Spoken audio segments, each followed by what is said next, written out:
కల్తీ నెయ్యి వ్యవహారంలో వైసీపీ నేతల తీరు దొంగతనం చేసి తప్పించుకునేందుకు ప్రయత్నించే దొంగల్లా ఉందని మంత్రి కందుల దుర్గేష్ ఆక్షేపించారు. నెయ్యి కల్తీ జరిగినట్లు ఎన్డీడీబీ సిట్ నివేదికలో స్పష్టంగా ఉన్నట్లు తేలినా బుకాయిస్తున్నారని మండిపడ్డారు. సిట్ సూచనల మేరకు కల్తీ నెయ్యికి కారకులపై చర్యలు తీసుకునేందుకు ప్రభుత్వం సన్నద్దమవుతోందని తెలిపారు. తూర్పుగోదావరి జిల్లా నిడదవోలులో ఎన్టీఆర్ భరోసా పింఛన్ల పంపిణీ కార్యక్రమంలో పాల్గొన్న మంత్రి లబ్ధిదారుల ఇళ్లకు వెళ్లి పింఛన్ డబ్బులు అందజేశారు. సంక్షేమ పథకాల అమలుపై ఆరా తీశారు.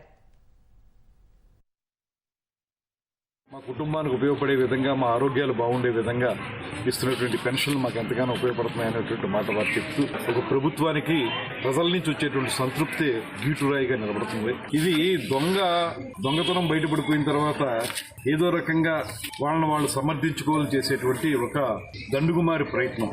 ఎన్డీడీబీ మొట్టమొదటిసారి చెప్పింది ఈ నెయ్యి కల్తీ అనేటువంటి మాట వారు చెప్పారు. దాని మీద ప్రభుత్వం కూడా సిట్ ఏర్పాటు చేస్తే సిట్ కూడా కేవలం ప్రభుత్వం ఏర్పాటు చేసిన వారు మాత్రమే కాకుండా కోర్టు వారు ఏర్పాటు చేసిన మరో ముగ్గురు, మొత్తం వాళ్ళందరూ కలిపి సిట్గా ఉన్నారు. వాళ్ళందరూ ఇచ్చినటువంటి రిపోర్ట్ ఇప్పుడు స్పష్టంగా చెప్తా ఉన్నది అందులో అసలు నెయ్యి లేదు, అంతా రసాయనాలు అనేటువంటి. బోలే బాబా కంపెనీకి ఏమి అర్హత ఉందని మీరు ఆ రోజున అప్పచెప్పారు. వాళ్ళ కమిషన్లు ఇచ్చేటువంటి సంస్థకి, కిక్ బ్యాక్స్ ఇచ్చేటువంటి సంస్థకి కట్టబెట్టారు. సిగ్గుమాలిన పని ఏంటంటే ఇవాళ వారందరూ కూడా రోడ్ల మీదకి వచ్చి కల్తీ జరగలేదని చెప్పడం. ఈ వెంకటేశ్వర స్వామి మీద నమ్మకం లేనటువంటి వ్యక్తులు ఏ రకంగా సంతకం పెట్టమంటే ఆ రోజు నేను సంతకం పెట్టనని చెప్పినటువంటి ఆనాటి ముఖ్యమంత్రి, అటువంటి వారి నేతృత్వంలో తిరుమల తిరుపతి యొక్క పవిత్రత ఏ రకంగా కాపాడబడుతుందన్న ప్రజలు నమ్ముతారు.